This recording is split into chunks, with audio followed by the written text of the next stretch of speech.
ಸಾಯಿರಾಮ್. ಹೇಮಾಡಪಂತ್ ವಿರಚಿತ ಶ್ರೀ ಸಾಯಿ ಸಚ್ಚರಿತೆ 1ನೇ ಅಧ್ಯಾಯ. ವಂದನಾ ಗೋಧಿ ಹಿಟ್ಟಿನ ಕತೆ. ಅದರ ಪೂರ್ವ ಸಂಪ್ರದಾಯಕ್ಕನುಸಾರವಾಗಿ ಶ್ರೀ ಹೇಮಾಡಪಂತರು ಶ್ರೀ ಸಾಯಿ ಸಚ್ಚರಿತೆಯನ್ನು ಅನೇಕ ವಿಧವಾದ ವಂದನೆಗಳಿಂದ ಆರಂಭಿಸಿರುತ್ತಾರೆ. ಮೊದಲನೆಯದಾಗಿ ಶ್ರೀ ವಿನಾಯಕನಿಗೆ ವಂದನೆಗಳನ್ನು ಅರ್ಪಿಸುತ್ತಾ ಶ್ರೀ ಸಾಯಿ ಸಚ್ಚರಿತೆಯನ್ನು ಬರೆಯಲು ತೊಡಗಿರುವ ಈ ಕಾರ್ಯಕ್ಕೆ ಯಾವುದೇ ವಿಘ್ನ ಬಾರದಿರಲೆಂದು ಪ್ರಾರ್ಥಿಸಿ ಶ್ರೀ ಸಾಯಿಬಾಬಾ ಅವರೇ ಗಣಪತಿ ಎಂದು ಹೇಳಿರುತ್ತಾರೆ. ನಂತರ ಈ ಕೃತಿಯನ್ನು ರಚಿಸಲು ಸಾಕಷ್ಟು ಹುಮ್ಮಸ್ಸನ್ನು ನೀಡುವಂತೆ ಶ್ರೀ ಸರಸ್ವತಿ ಮಾತೆಯನ್ನು ಪ್ರಾರ್ಥಿಸಿ ಶ್ರೀ ಸಾಯಿಬಾಬಾ ಅವರು ಶ್ರೀ ಸರಸ್ವತಿಯಲ್ಲೇ ಐಕ್ಯರಾಗಿ ತಾವೇ ಸ್ವತಃ ತಮ್ಮ ಜೀವನ ಚರಿತ್ರೆಯನ್ನು ಹಾಡುತ್ತಿದ್ದಾರೆ ಎಂದು ಹೇಳಿರು. ಅನಂತರ ಸೃಷ್ಟಿ ಸ್ಥಿತಿ ಮತ್ತು ಲಯಗಳಿಗೆ ಕಾರಣವಾಗಿರುವ ತ್ರಿಮೂರ್ತಿಗಳಿಗೆ ವಂದನೆಗಳನ್ನು ಅರ್ಪಿಸಿ ಶ್ರೀ ಸಾಯಿಬಾಬಾ ಅವರಲ್ಲಿ ಐಕ್ಯರಾಗಿ ಮತ್ತು ಸದ್ಗುರುವಾಗಿ ಸಂಸಾರ ಸಾಗರವನ್ನು ಸುಗಮವಾಗಿ ದಾಟಿಸಿರುತ್ತಾರೆ ಎಂದು ಹೇಳಿರು. ಅನಂತರ ಅವರ ಕುಲದೇವರಾದ ನಾರಾಯಣ ಆದಿನಾಥರಿಗೆ ವಂದನೆಗಳನ್ನು ಅರ್ಪಿಸಿರು. ಅನಂತರ ತಾವು ಜನಿಸಿದ ಗೋತ್ರದ ಮೂಲ ಪುರುಷರಾದ ಭಾರದ್ವಾಜ ಮುನಿಗಳಿಗೆ ಮತ್ತು ಯಾಜ್ಞವಲ್ಕ್ಯ, ಭೃಗು, ಪರಾಶರ, ನಾರದ, ವೇದವ್ಯಾಸ, ಸನಕ, ಸನಂದನ, ಸನತ್ಕುಮಾರ, ಶುಕ, ಶೌನಕ, ವಿಶ್ವಾಮಿತ್ರ, ವಾಲ್ಮೀಕಿ, ವಾಮದೇವ, ಜೈಮಿನಿ, ವೈಶಂಪಾಯನ, ನವಯೋಗೀಂದ್ರ ಮುಂತಾದ ಮಹರ್ಷಿಗಳಿಗೂ ಮತ್ತು ನವಯೋಗಿಗಳಾದ ನಿರ್ವೃತ್ತಿ, ಜ್ಞಾನದೇವ, ಮುಕ್ತಾಭಾಯಿ, ಜನಾರ್ದನ, ಏಕನಾಥ, ನಾಮದೇವ, ತುಕಾರಾಮ, ಕನ್ಹ, ನರಹರಿ ಮೊದಲಾದವರಿಗೂ ಸಹ ವಂದನೆಯನ್ನು ಅರ್ಪಿಸಿರುತ್ತಾರೆ. ಅನಂತರ ತಮ್ಮ ಅಜ್ಜ ಸದಾಶಿವರಾವ, ಪಿತಾಮಹ ರಘುನಾಥರಾವ, ತಮ್ಮನ್ನು ಬಾಲ್ಯದಲ್ಲಿಯೇ ಬಿಟ್ಟು ಅಗಲಿದ ಮಾತಾರತ್ನ, ತಮ್ಮನ್ನು ಸಾಕು ಸಲಹಿದ ಅತ್ತೆ ಮತ್ತು ತಮ್ಮ ಪ್ರೀತಿಯ ಅಗ್ರಜ ವಾಚಕ ಮಹಾಶಯರಿಗೂ ಸಹ ವಂದನೆ ಅರ್ಪಿಸಿ ಈ ಕಾರ್ಯಕ್ಕೆ ಅವರು ನಿಶ್ಚಲವಾದ ಗಮನ ಕೊಡುವಂತೆ ಪ್ರಾರ್ಥಿಸಿರುತ್ತಾರೆ.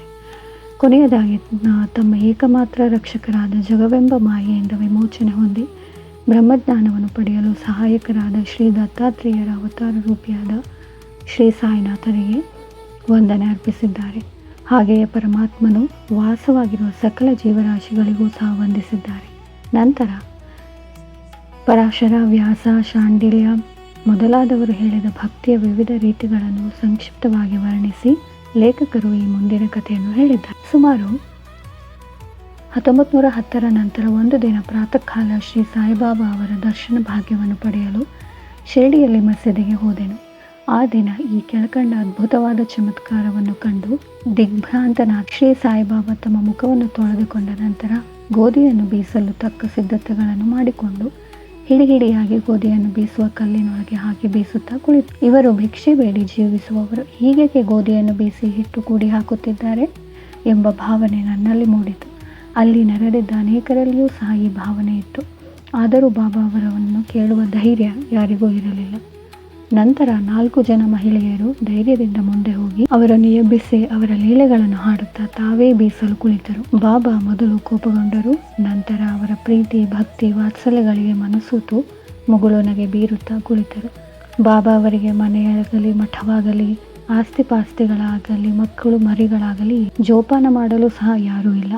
ಭಿಕ್ಷಾಟನೆಯಿಂದ ಕಾಲ ನೂಕುತ್ತಿದ್ದಾರೆ. ರೊಟ್ಟಿ ಮಾಡಲು ಹಿಟ್ಟು ಬೇಕಾಗಿಲ್ಲ. ಇವರಿಗೇಕೆ ಇಷ್ಟೊಂದು ಹಿಟ್ಟು? ಬಹುಶಃ ದಯಾಳುವಾದ ಇವರು ನಮಗೆ ಈ ಹಿಟ್ಟನ್ನು ಹಂಚಬಹುದು ಎಂದು ನಾನಾ ವಿಧವಾಗಿ ಯೋಚಿಸುತ್ತಾ ಎಲ್ಲವನ್ನು ಬೀಸಿ ಮುಗಿಸಿ ಹಿಟ್ಟನ್ನು 4 ಭಾಗ ಮಾಡಿಕೊಂಡು ತೆಗೆದುಕೊಂಡು ಹೋಗಲು ಸಿದ್ಧರಾದರು. ಇದನ್ನು ನೋಡಿ ಅಲ್ಲಿಯವರೆಗೂ ತಾಳ್ಮೆಯಿಂದ ಬಾಬಾ ಒಮ್ಮೆಲೆ ಕೋಪಗೊಂಡು, ಮಹಿಳೆಯರೇ, ನಿಮಗೇನು ಹುಚ್ಚು ಹಿಡಿಯಿತೆ? ಯಾರ ಅಪ್ಪನ ಆಸ್ತಿ ಎಂದು ಹಿಟ್ಟು ದೋಚಿಕೊಂಡು ಹೋಗುತ್ತಿದ್ದೀರಿ? ನಾನೇನಾದರೂ ನಿಮ್ಮ ಮನೆಯಿಂದ ಗೋಧಿಯನ್ನು ಎರವಲಾಗಿ ತಂದಿರುವೆನೆ? ಈಗ ಹಿಟ್ಟು ತೆಗೆದುಕೊಂಡು ಹಳ್ಳಿಯ ಗಡಿಯ ಸುತ್ತಲೂ ಒಮ್ಮೆಗೆ ಒಗೆದು ಬನ್ನಿ ಎಂದರು. ಈ ಮಾತನ್ನು ಕೇಳಿ ಅವರು ಗಾಬರಿಗೊಂಡು ತಮ್ಮಲ್ಲಿಯೇ ಪಿಸುಗುಟ್ಟುತ್ತಾ ಬಾಬಾ ಅವರ ಅಜ್ಞಾನುಸಾರವಾಗಿ ಹಿಟ್ಟನ್ನು ಹಳ್ಳಿಯ ಸುತ್ತಲೂ ಚೆಲ್ಲಿ ಬಂದರು. ಆಗ ನಾನು, ಬಾಬಾ ಹೀಗೇಕೆ ಮಾಡಿದರು ಎಂದು ಶಿರಡಿವಾಸಿಗಳಲ್ಲಿ ಪ್ರಶ್ನಿಸಿದೆ. ಅವರು, ಕಾಲರ ಅಂಟು ಜಾಡ್ಯವು ಹಳ್ಳಿಯಲ್ಲಿ ಹರಡಿದೆ. ಅದಕ್ಕೆ ಇದು ಬಾಬಾ ಅವರ ಚಿಕಿತ್ಸೆ. ಹಿಟ್ಟು ಮಾಡಿ ಚೆಲ್ಲಿದುದು ಗೋಧಿಯನ್ನಲ್ಲ, ಕಾಲರ ಕ್ರಿಮಿಕೀಟಗಳನ್ನು ಪುಡಿ ಮಾಡಿ ಹಳ್ಳಿಯಿಂದ ಆಚೆಗೆ ಚೆಲ್ಲಿದ್ದಾರೆ. ಇದರಿಂದ ಕಾಲರ ಜಾಡ್ಯವು